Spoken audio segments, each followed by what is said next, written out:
沈玉楼重伤恢复后，将我和苏银雪一起带回了宗门。他让苏银雪跟着他修炼。10年后，苏银雪成了他的亲传弟子，而我则做了他的夫人。他从不教我修行之事，每次跟他一起出现时，都有弟子说我配不上他。他听见了，但从不制止，任由我被奚落嘲笑，直至寿命耗尽，成为一个白发苍苍的老人。他出现在我面前，岑夕昭，当初的救命之恩，我以悉数还你。今日我们便断绝夫妻关系。你入了黄泉，以后转世重新做人，记住，不要再想着一步登天。我点了点头。70年的夫妻，装了一辈子凡人，我也将他前世之情一一尝尽。分身死后，我回了上清派修行，他却为了拜师，成了上清派的杂役。大家好，欢迎收看皮皮听书。我快要老死时，再次见到了苏银雪和沈玉楼。先是苏银雪，她前些时候结成金丹，寿命又长了几百年，容貌却如少女一般。看着我苍老的面孔，她捂嘴笑了起来。姐姐，瞧你现在的样子，老的我都要认不出来了。难怪听世童说，你已经几十年没踏出过这里一步。我要是你，也不敢将这副面孔给别人看。毕竟紫云宗的宗主夫人，居然是个白头发老太婆，真是恶心又难堪啊。苏银雪眼里赤裸裸的嫌弃，还有一丝做对选择的庆幸。当初我们一起救了重伤昏迷的沈玉楼，他为报恩，也为了却因果，提出满足我们一个条件。苏银雪想了想，说要跟着他修仙。于是沈玉楼手把手教他修炼，10年后，他成了沈玉楼的亲传弟子。而我比较大胆，居然想做他的道侣。本以为沈玉楼不会同意，岂知他也一口答应下来。待他重伤恢复，就将我和苏银雪带回宗门，娶我做了他的夫人。言出必行，有诺必践，不愧是紫云宗下代掌门人。我这个简陋的凡人，一时成了人人羡慕的对象。但很快，这些羡慕就消失了，因为沈玉楼娶我做他的夫人，就只是名义上的夫人而已。他从不教我修炼，也从不跟我同房，我们隔山而居，仿佛是两个陌生人。我问他为什么，他说他只答应娶我为妻，并未答应我别的条件。我愣住，却无法反驳。就这样孤独度过几十年，直至寿命耗尽，白发苍苍。临死前，先见到的不是沈玉楼，而是苏银雪。眼见我快死了，苏银雪脸上冒出一点兴奋。岑夕昭，享了70年的福，你早该退位了。这70年真的是我的福吗？回想过去，我只有失望。沈玉楼和我果然不适合做夫妻。窗外清冷的气息出现，虽然微乎其微，但还是被我察觉。我假装没发现沈玉楼到来，抬起眼皮，沙哑道：苏银雪，即使我死，宗主夫人的位置也轮不到你。你与沈玉楼已是师徒，他如何会娶你？这就不劳你费心了。苏银雪抬起下巴，信誓旦旦。虽然以我现在的修为，距离师尊还很遥远，但我相信他终有一天会被我打动。毕竟我跟你不一样，你只是个毫无真气的凡人，而我还有几百年的寿命。迟早有一天，我会让他爱上我。是吗？我望向窗外，那里的气息陡然冰冷，好像有人过来了。苏银雪撇嘴，除了我还有谁会来看你？自然是沈玉楼了。下一刻，他出现在房中。苏银雪转头瞧见，差点吓得魂飞魄散。师尊，刚才那些话，他只敢在我面前说说而已。到了沈玉楼跟前，他膝盖一软，便跪了下去。您何时来的？沈玉楼蹙眉，在你大言不惭的时候，自己去领20界鞭，不要再让本座听见这些话。苏银雪脸色一白，却不敢忤逆他的命令，诺诺地退下了。看着他落荒而逃的背影，我不禁想起，曾经也有一个人对我说过相似的话。那时我也斥责他，不要再让我听见这些。但后来，他却死在了我面前。转过眸，沈玉楼正看着我。他俊美的容颜凄霜赛雪，周身气度如寒山冷雾，隐隐约约，从不曾让我靠近。我也不想靠近了。我问他，你来做什么？沈玉楼扫过我苍老的面容，恢复了漠然的神色，开口道：我是来与你断绝夫妻情谊的。岑夕昭，当初的救命之恩，我已悉数还你。待你入了黄泉，以后转世重新为人，记住，不要再想着一步登天。沈玉楼眼中掠过一丝厌恶，那是我这么多年都没想明白的真相。我一愣，忍不住道：原来你一直觉得我嫁给你是为了一步登天吗？所以你不教我修炼，让我庸碌一生，受尽煎熬，只为斩断我的妄想，让我尝到自己种下的苦果，真是很苦。这70年，我竟找不到一处甜的地方。我闭上眼，问道：你恨我吗？若不是恨，怎么会这样恨？沈玉楼道：不恨。在他眼里，我只是个渺如尘埃的凡人，有何可恨？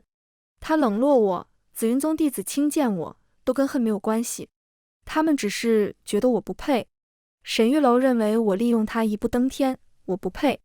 紫云宗弟子觉得我一介凡人，居然高攀上他们未来宗主，我不配。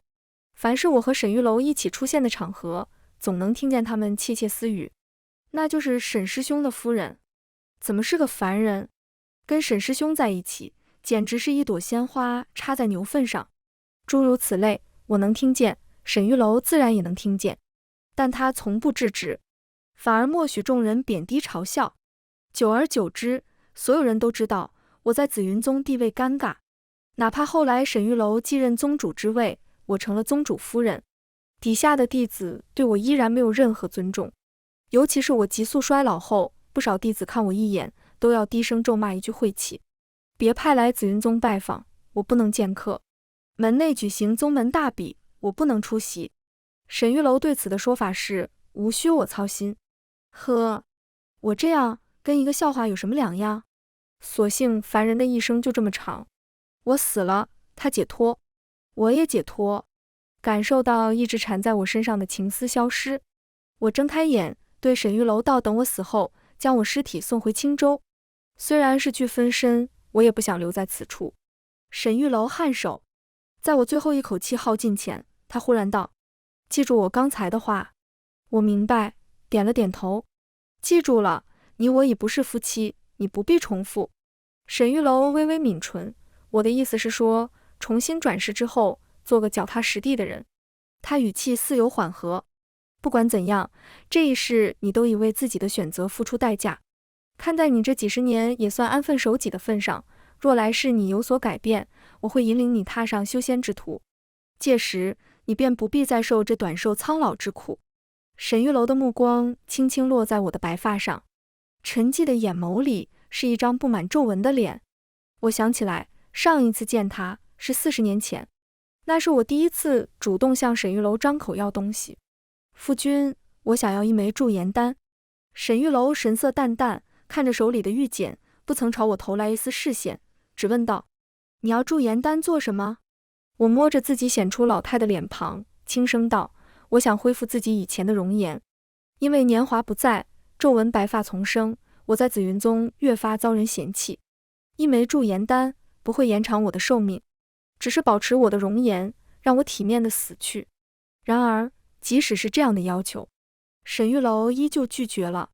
他道：凡人生老病死乃是天意，你就算吃下驻颜丹，也不可能像真正的修士一样长生不老，还是放弃吧。我轻声道：夫君，我没想过长生，只是想在死前维持最后一点尊严而已。他也不愿意，我心里说不出的感觉。他厌我至此，尽管驻颜丹对他而言不值一提，也不肯答应送我一枚。我活活老死，受尽众人耻笑，他才宣判这场刑罚结束。够了，我已不欠他什么。出来紫云宗时，我尝试过爱他，尽管他对我疏忽冷漠，但我还是学着去煲汤弄药，守在他修炼的几阶外。是他不肯接受，不愿意多看我一眼。我步步退让，直至无路可退，将自己关在这一隅天地，孤独终老。纵然携恩图报，嫁与他为妻，这几十年的代价也抵消了。来世，我只盼今生便与他断个干净。我摇头拒绝道：不，你走你的阳关道，我过我的独木桥。70年的夫妻，我已将他前世之情一一尝尽。此后天南地北，3000世界，再不同路。我合上眼，气息逐渐消散。沈玉楼静静站了一会儿，伸手抱起我的尸身。途经广场，他驻足片刻，敲响了悬挂在阁楼上的铜钟。听着响彻山门的钟声，茫然的紫云宗弟子还不知发生了什么。是有长老飞升了，还是宗门里出大事了？什么都不是，只是有个凡人死了。众人摸不着头脑，沈玉楼也没有解释。苏银雪猜到了，但他没说，对前来询问的弟子翻了个白眼。我怎么知道？问别人去。他受了罚，心情不好。见沈玉楼为我的死敲响镇宗之宝，表情更是难看。我的神魂从他身边经过，悄无声息地消失在天际。万里外，群山绵延处，有条横贯修真界南北的长河。一个黑衣青年站在河岸，伸手朝我招了招。师妹。我落到他身边，面容恢复年轻，干枯的头发也变为熠熠生辉的银色。这才是我真实的模样。我并非凡人，相反，我和沈玉楼一样，是名修士。我比他修炼得更长久，境界也更为高深，所以沈玉楼一直不曾看穿我。只有师兄跟我一起长大，对我了如指掌。他打量着我，惊讶道：“你的那缕情丝消失了？”我颔首，拈起身前一缕银发，垂眸道：“是啊，结束了。200年前，我曾有过一名弟子，他天资出众，勤学刻苦，每日陪伴在我身侧，温良谦恭，挑不出一丝错来。我的生活居所都是由他打理，连喝的茶叶他都要亲自采摘。我以为他只是崇敬我，却不想一次练功后，我在庭中假寐，他竟悄悄靠近，吻向我的唇。我这才知道，他生出了不该有的心思。我斥责他不尊师道，违逆伦常，他却看着我，倔强道：“师尊，弟子对您的心意，天地可见。纵然以弟子现在的修为，距离师尊还很遥远，但弟子相信，只要勤学苦练，总有一天能追上师尊的脚步。到那时，师尊可会多看弟子一眼。不管是几十年、几百年，修真者最不惧的就是时间，只要师尊能被弟子打动，弟子做什么都愿意。”他掷地有声，我却颇觉头痛，严厉警告道：“不要再让我听见这些。”见他冥顽不灵，我干脆将他赶出宗门历练，希望他见识过外面的广阔天地后，不再执着于儿女情长。但我没想到，他为了献宝于我，竟闯入极其危险的一计。当我找到他时，他已命在垂危，无力回天。师尊，他眷恋地唤了一声，伸出手，轻轻拽住了我胸前一缕银发。我抱着他残破的身体，眼睁睁看着他在我面前死去。那沾满鲜血的手，成为我数十年都无法忘却的画面。发尾像火烧一样，被他触碰过的地方变成刺目的红。师兄道：“师妹，你生了情丝。”我低头看着发尾，那缕红缠绕在银发上，果真如红线一般。我已分不清这是愧疚，还是迟来醒悟的爱，只知道我后悔了。如果当初我没逼他，或许他不会死。我想要弥补，因此用秘法找到了他的转世。这一世，他投身沈家，拜入紫云宗求道。我找到他的时候，他正巧被妖人所伤，重伤昏迷。一个年轻少女将他背回家中，但对他受的伤也无计可施。我便是这时出现，用丹药救回了沈玉楼。少女名唤苏银雪，是个孤女，从小在山里长大，不食丹药。沈玉楼苏醒后，也并未察觉端倪。听少女说是我们2人救了她，她便提出满足我们一个要求。她道：“我乃紫云宗彭越真人座下大弟子沈玉楼，2位姑娘对我有恩，玉楼自当报答。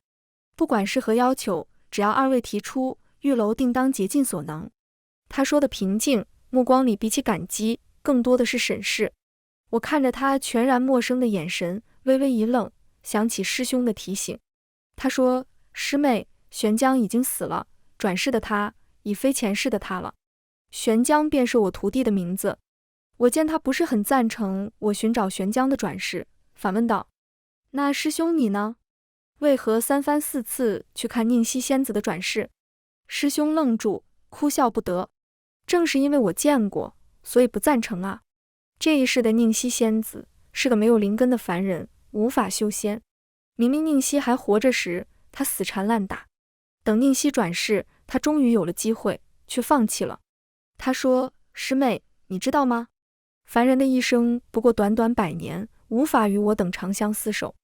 就算我用灵药为他延长寿命，他也无法跟我白头偕老。师兄的想法没错，凡人的一生的确太短了。哪怕我跟师兄都能通过失传的秘法，找到那人的每一次转世，可世事都要看着那人在自己眼前死去，无尽轮回。师兄不肯踏出那步也是自然，但我跟师兄又有所不同。我认为哪怕只有短短100年相守，也是值得的。所以在沈玉楼问我有何要求那刻，我轻轻开口：如果我想嫁与你为妻呢？不求千年万年，100年足矣。我只想偿还他前世情谊，了却心中执念。但最后证明，我这样的想法是错误的。我终于意识到自己的错误，我不该一开始就将沈玉楼当成悬江看待。对于此事的他来说，我只是个素昧平生的陌生人，我们之间没有任何感情。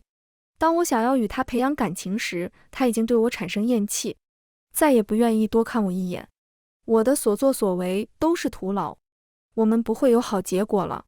明白这点，我便彻底将自己伪装成凡人，等待这虚伪的关系结束那刻。无人知道，当听见沈玉楼跟我断绝夫妻情谊时，我心里竟然想的是解脱。太好了，我又能做回上清派的晨光，而不是死气沉沉的岑夕昭。那根缠绕在我发端的情丝，随着我的分身死亡而消散。光阴流转，一切都回到了原轨。师兄依然在河岸，犹豫自己要不要去找宁熙的下一世，而我回到上清派，闭关修炼。就这样又过了20年。这20年里，修真界发生了大大小小的事，其中最出名的便是紫云宗宗主沈玉楼与千妖门大长老齐峰一战。两人为争夺西海一境的一宝紫藤枝，拼得你死我活。大战持续了1天1夜，最终沈玉楼险胜一招，将齐峰诛杀，就此扬名。我没想到，这株引起争斗的紫藤枝会送到我的面前。当看见锦盒里的东西时，前来报信的弟子解释道：晨光真人，紫云宗宗主有事相求。什么样的事，让他特地献上不惜生死得来的紫藤枝？我淡淡的转身回道：帮不了，送回去吧。是。弟子正要退下，一道温和的声音传了过来：晨光，且慢。我转身，见是掌门出现，行礼道：掌门。他笑盈盈地看着我：师侄、师叔有个不情之请。一听他开始拉关系，我心里便咯噔一下。此时开口，我哪里猜不到是跟沈玉楼有关。果然，掌门道：灵儿即将突破，我正打算为他炼一味丹药，助他顺利度过瓶颈，不想刚好差一味紫藤枝。此药生长在一境之中，西海之行，灵儿错过了，上清里也没有存货。师叔难得求你一次，希望你能答应沈宗主的条件。之后无论你要什么东西，师叔的宝库里都随你挑。掌门口中的灵儿乃是他的小徒弟，按照辈分算是我的小师弟。既是小师弟的事，我也不好坐视不管。何况掌门还开出了丰厚的条件。我犹豫了一会儿，问道：掌门可知沈宗主的条件是什么？掌门笑道：这你不必担心，对你而言轻而易举。沈宗主乃是为寻一个人的转世而来。我微一挑眉，有些讶异。寻人？这倒不稀奇了，毕竟几百年来想找我寻人的，没有100，也有80。他们不是每个人都能见到我，我也不是每个人都会答应。但我凡是应下的，不管那人转生为何物，就算是飞禽走兽、花草树木，我都能找到。因此，我在修真界也算有些名气。沈玉楼会想到找我寻人不奇怪，只是什么人值得他交出紫藤枝呢？我的心微微一沉。掌门不知我与沈玉楼的恩怨，我若一味逃避，倒显得可疑。不如先见见沈玉楼，问清楚他到底要找谁。反正以我如今的模样，沈玉楼也是认不出的。我想了想，对掌门道：掌门，不是我不答应，只是这件事恐怕不会太过容易，我要见过了沈宗主才能决定。掌门说：行，依你之意。他现在就在上清派，何时让他来见你？若他已经到了，现在就让他去碧泉宫吧，我在那里等他。拖得再久，对我也无意义，不如早点解决。我一步碧泉宫，这里是我以前修炼的地方，山石嶙峋，水波澹澹。沈玉楼从长廊另一端走来，仍着身子的衣，束着整齐的发髻。珠玉琳琅，衬得他恰到好处，步履行走间，气度翩翩，一抬眼又如昙花尽雪。我看着他不曾改变的眉目，心下一片漠然。六角亭楼里，一袭纱帘隔绝了里外，我坐在内，而沈玉楼站在外。他俯首而拜，低眉道：“晚辈见过晨光真人。”这般谦卑的样子，与我在紫云宗见到的不同，和前世的玄江也有所不同。我已能将他们分开对待，等他见过礼后，便不动声色道：“不知沈宗主前来，所寻何人？”沈玉楼迟疑片刻，眼里掠过一丝期待：“是晚辈的旧识。”“哦，他因何而死？”我随口问出，沈玉楼却突然沉了脸色，低声道：“寿终正寝而死。”听到这话，我便明白了，心中冷笑一声：“你的那位旧识不是修士？”“不是，他只是个凡人。”沈玉楼身侧的手攥紧，眼底似沉着冰雪。我勾起唇，接着问他生卒年月多少。沈玉楼一愣，抿唇道：“我只知他死的那日是7月初3，至于生辰，在下不知。”“哦，不知。”我重复着，无视沈玉楼黯然的脸色，继续问：“那他家中可有故友亲朋？”沈玉楼又是一怔，想了想，摇头道：“应是没有的，若是有，此时应该也入土为安了。”我暗自嗤笑，扬声道：“沈宗主对此人全然不知，我看此人对沈宗主也并不重要，何必千里迢迢要我寻他？不如现在回家算了。”沈玉楼脸色大变：“真人？”他抬起眸，眼底似是有怒意划过，不再冷静。我摇了摇头：“稍安勿躁，年轻人就是沉不住气。罢了，我且再问你，你可有他重要之物？”沈玉楼皱眉，仔细凝神回想，闭了闭眼：“没有。”这次他的声音极低，也不像刚才那样激动了。我饶有兴致道：“什么都没有，你要我怎么帮你找呢？”“沈宗主，你还是换个人吧。我们掌门对你的紫藤枝很感兴趣，这笔交易，我们上清派不想错过。”沈玉楼眉心抿在一起，他眼里闪过茫然，怔怔道：“果真没有其他的办法？”我叹了口气，摊开手：“是啊，沈宗主要不是走投无路，也不会找上我吧？可惜让你失望了。紫藤枝沈宗主就带回去吧。”这个人我无法回答。眼见我起身要走，沈玉楼眼里闪过慌乱：“等等，晨光真人，在下是诚心向真人请教，如果真人还有别的条件，不妨直言。”他目光灼灼，我忍不住笑了一声。沈宗主当晨光是坐地起价的人，既然说了回答不了，那就是回答不了。沈宗主另请高明吧。我的语气陡然冷下来。沈玉楼原本想掀开纱帘的动作顿住，脸色雪白。他盯着我，眸光灰暗，仿佛受了极大的打击。我心中不解，讽刺道：“沈宗主，我看你的情况也不像是跟那人关系很好的样子，是什么让你不惜代价也要知道那人的下落？莫非他是你的仇人？所以哪怕转世，你也要将他找出来，千刀万剐？”沈玉楼呼吸一滞：“当然不是，我们曾是夫妻，我答应过他，等他转世之后会去接他。可是这么多年过去，我都没有他的消息，不知他投身到了何处。”沈玉楼怅然若失，我却觉得可笑非常。我挑眉道：“若他真跟你许了来世之约，我应当能在你身上找到线索。可是我只看见一片空白。沈宗主，他当真答应了你吗？有没有一种可能，是你自作多情，其实他从来都没想过跟你还有来生？”我的话语落下，沈玉楼骤然拔出长剑，寒光一闪，纱帘坠地。我眼神冷冷地看着他，不躲不避。沈玉楼呆住，在触及我面容的刹那，瞳孔紧缩。他下意识道：“我以前在哪里见过你？”“不曾。”冷漠否认后，我勾起嘴角，抬了抬手：“这里是上清派，沈玉楼，你太放肆了。当面拔剑，以为我是吃素的。我手指轻扬，庭外水流寸寸凝冰，化成剑影朝沈玉楼射来。沈玉楼纵身翻出，落在湖心之上。我一拍手掌，湖面霎时卷起漩涡，他无处落脚，只好在虚空腾挪，躲避着往来攻击。我轻嗤一声，放出威压，沈玉楼灵活的身法骤然停滞，被我趁机打飞出去。可一声闷哼，沈玉楼落在山石上，侧头吐出一口鲜血。我弹了弹衣袖，没什么笑意的弯唇，看在掌门还想要紫藤枝的份上，饶你一命。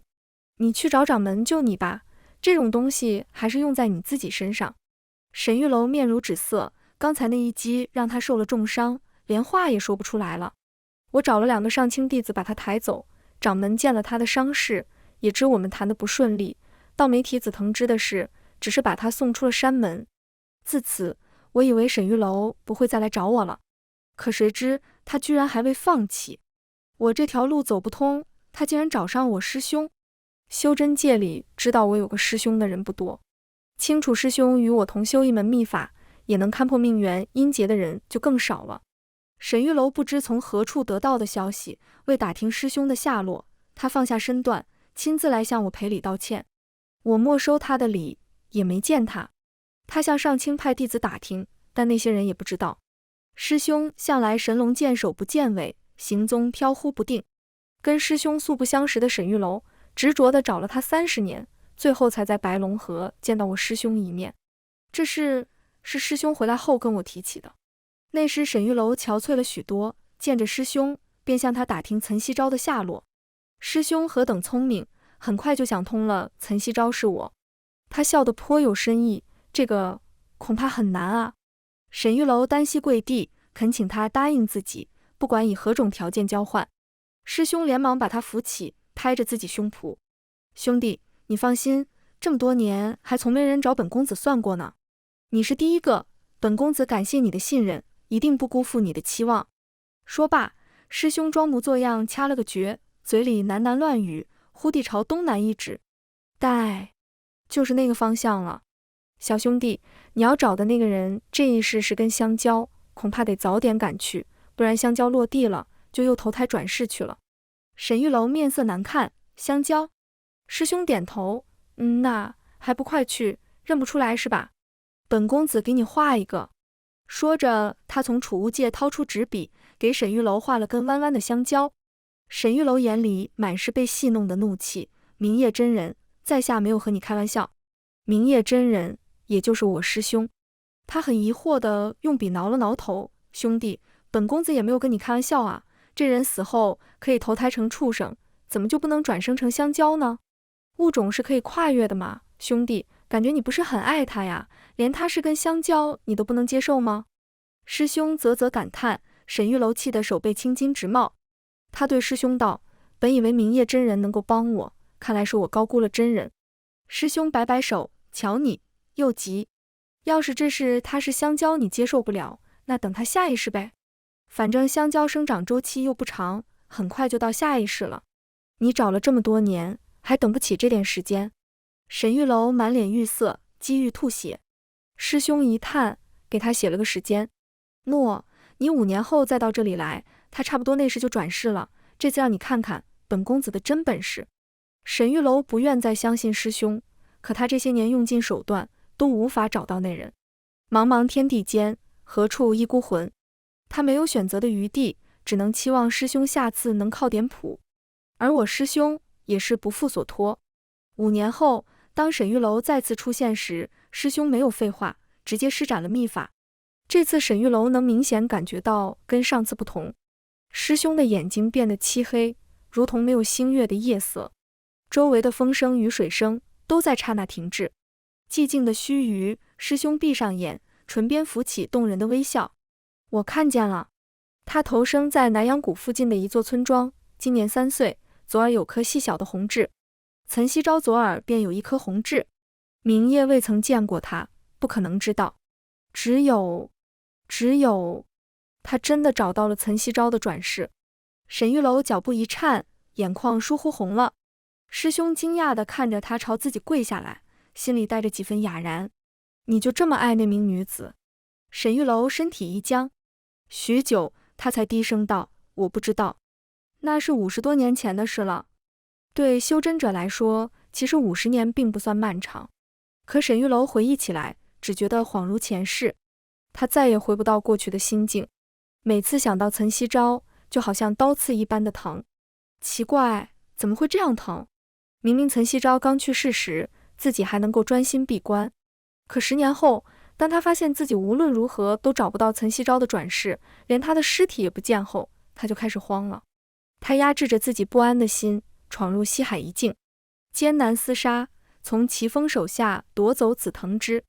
这位要来之不易，但他不是为了自己，而是他听说北方上清派有名晨光真人，可以通晓阴阳轮回，他想以此交换，获得岑夕昭的下落。所幸上清派没有拒绝，他们说这是要看晨光真人的意思。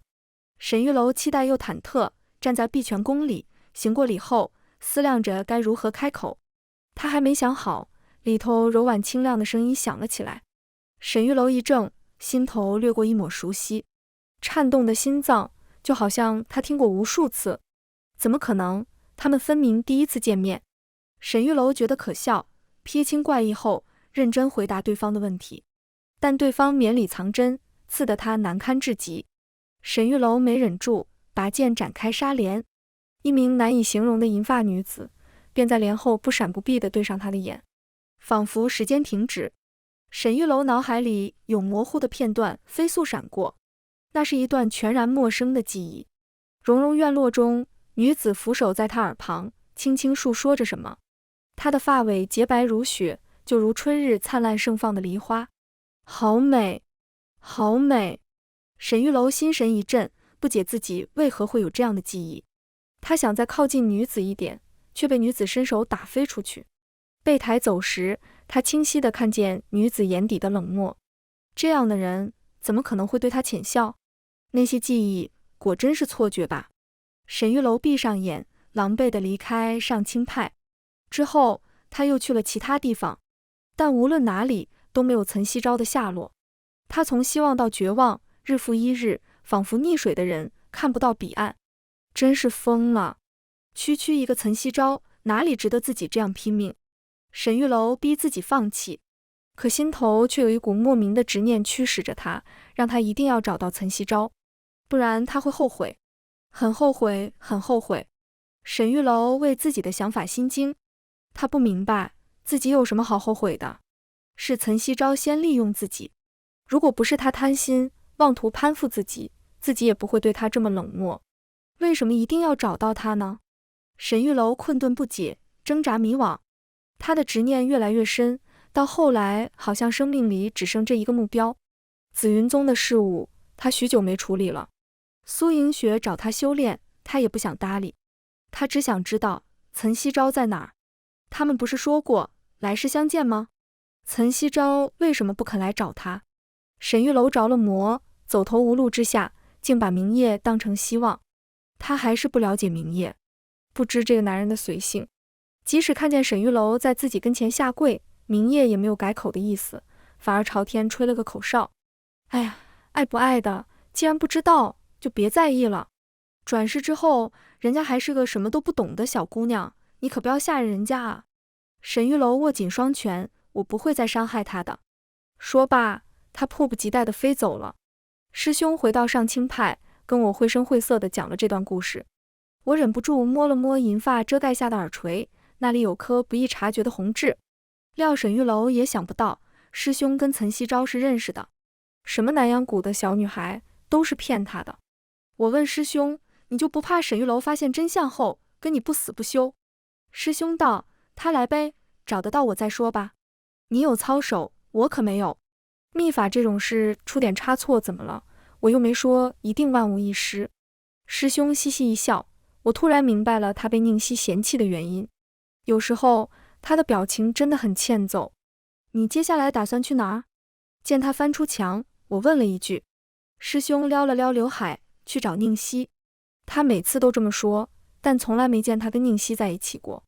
我望着他远去，心想师兄跟沈玉楼还真是不同的人。但我感觉师兄没比沈玉楼清醒多少，只是他发疯发得很平静。我叹口气，望着银发尾端，感慨情丝骇人。你看我们掌门就没有这样的烦恼，2000来岁吃嘛嘛香，黑发乌亮，坐下弟子也一个比一个有出息，羡慕，说不出的羡慕。我眯起眼，招手布下结界，打算小小的内卷一下。不想这一卷就是16年。当我从结界里出来时，我已经跻身修真界一流高手的行列。沈玉楼在找我发疯，我一根手指头就能镇压他。我抬起手指，外面有弟子通报，说那谁求见。我正巧打算找人练手，冷笑道：让他进来。不一会儿，沈玉楼出现，和上次比起来，他憔悴消瘦的吓人，再也没有以前那种傲雪凌霜的风姿，反而像后雪下干枯的杂草。我挑了挑眉，收起手指。听说你卸任了宗主之位，这几年入了上清派当杂役，就为了见我一面。现在见到了，你有何话可说？我只给你一次机会。沈玉楼布满血丝的眼睛望着我，声音嘶哑，呵呵的笑。明夜真人将我骗得好惨，我在南阳谷掘地3尺都找不到你，被魔门掳走，生命垂危之际，才发现原来大名鼎鼎的晨光真人便是紫云宗上的岑夕昭，或者我该叫你一声师尊。沈玉楼什么都想起来了，前世的记忆涌入脑海，他一下子就发现了真相。其实对熟悉我的人而言，这很容易。沈玉楼不知道，是因为他想不起，一旦想起来，中间的所有他便都明白了。难怪我当初内伤那般重，2个凡人女子怎可能救下我？我是修士啊，山里的普通草药根本起不了效果。师尊，是你救了我吧？沈玉楼曾经不恨我，但他现在眼里分明闪烁着恨意。我平静地与他对视，没有否认，是。沈玉楼惨笑，为什么不告诉我真相？因为你从来就没有想过跟我长久的在一起，对吗？修士的寿命太漫长了，你怎可将如此多的时间浪费在我身上？所以你伪装成凡人，让我享受到凡人的百年欢愉就够了，对吗？沈玉楼说的不错，我一开始的确是这样想的，但我后来也曾改变过主意。我看向他，轻声道：紫云宗上，我向你提过修炼，若你同意，我们还会有很长时间，足够你知道真相。是你不肯同意，还说我是因为嫉妒苏莹雪才提出一起。沈玉楼，我做的不对，你就做得很好吗？沈玉楼脸色苍白，摇摇欲坠。我目光淡漠，声音里没有一丝感情，冷静地陈述：你厌我，我忍了，任由你发泄不满。离开紫云宗后，我没对你做过报复之事吧？你变成如今这样，不都是自作自受吗？沈玉楼神色一痛，嘴角刺目的鲜红流下。他本就是撑着一腔恨意见我，如今得知是自己的傲慢导致我们决裂，心里顿时失去了所有的支撑。他看着我，眼里的恨如潮水退去，期望又绝望。来世，你还愿意收我为弟子吗？我淡淡道：不打算收徒了。沈玉楼一愣，随后笑了起来。也好，那我就是你唯一的徒弟了。我的徒弟是玄江，不是你，有什么区别？前世、今生、来世，我既是玄江，也是沈玉楼，下一世或许是只小猫小狗，也不错。师尊，这也很好。沈玉楼的声音低下去，逐渐变得安静。我看了一眼，他没死，只是昏迷了，便让上清弟子把他抬了出去。之后，我再也没见过沈玉楼。有人听到他临走前说要当小猫小狗去了，都当玩笑而已。我在碧泉宫日日修炼，冲破宁静的是一身鲜血的明夜。他胸前整片都红了，密密麻麻几个狰狞的刀口，脸色惨白，嘴角却挂着灿烂的笑容。我倒吸一口凉气，搭着他的手腕，一边给他输送灵力，一边忍不住道：怎么回事？明夜摆了摆手，把宁熙惹恼了，他砍的。我不解，你到底做了什么？就是宁熙还活着时，明夜都没受过这么重的伤，现在转世后，他只是个凡人，就更难伤到了。明夜含着笑容，我忍不了了，我无法看着她像一个普通女人那样成亲生子，所以我把她前世的记忆恢复了。她知道一切后，想要杀了我。握着刀，声嘶力竭地问我为什么要逼他。从仙门大宗的天之娇女，沦落到偏僻落后的村头农妇，其中的落差是常人难以想象的。他本来都接受平凡的生活了，可明夜突然出现，告诉他曾有过那么灿烂自由的过去。修真者的寿命漫长，记忆也绵延不绝。与之相比，这几十年的农妇生涯算什么？宁熙简直要疯了，他一边砍一边咒骂。知道为什么我前世就不喜欢你吗？因为你任性妄为的能把人逼疯。就算我想起来又怎样？我已经不是过去那个宁熙了啊！你这样除了能让我痛苦，还能让我怎样？你要我如何度过这余下的几十年？还是你告诉我这些，就是想让我一刀结果自己，好跟你转世呢？宁熙崩溃的大喊，双手紧紧握着刀柄。明夜嘴唇颤抖，对不起。他知道自己的自私伤害到了宁熙。在发泄过后，宁熙恢复平静。他让明夜永远都不要再来找自己了。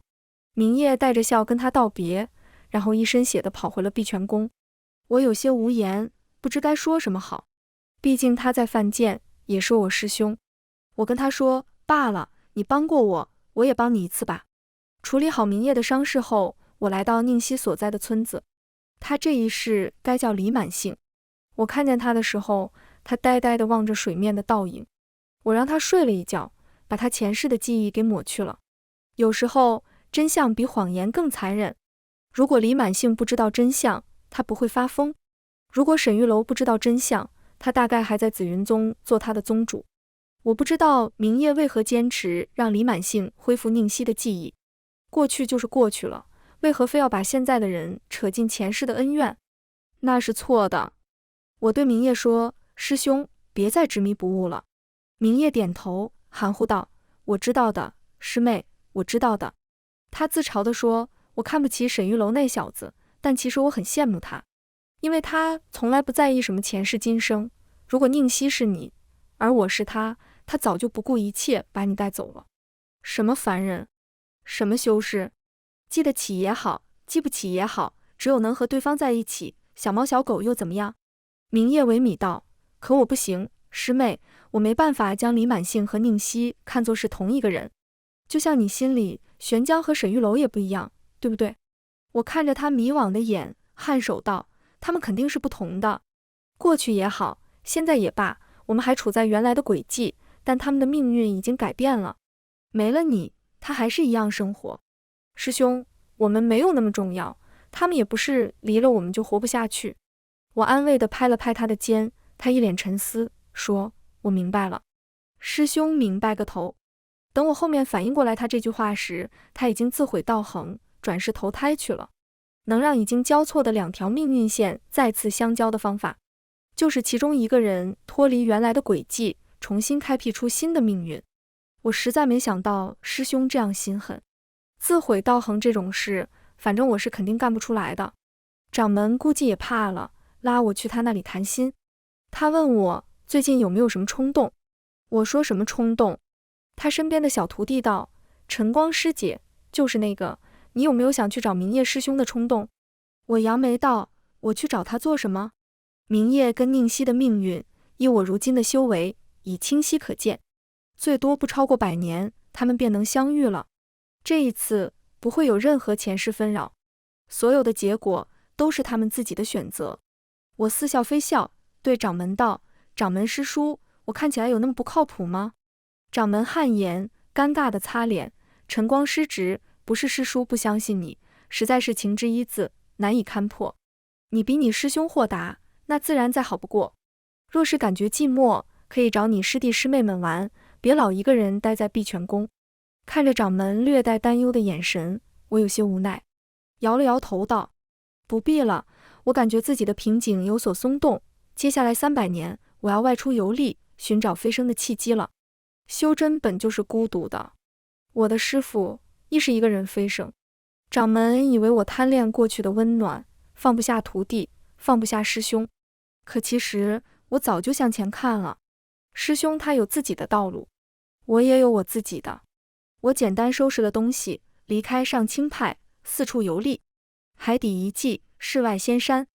我踏足过的地方，有热闹，有寂寞，有机缘，有困险，无不锻炼着我的心境。时间漫漫300年，天地震动，浩瀚雷劫自云中降下。我在万物沉寂的季节里飞升，光芒散去，满山白雪融化。一声轻笑传到遥远的上清派，掌门似有所感，掐指而笑。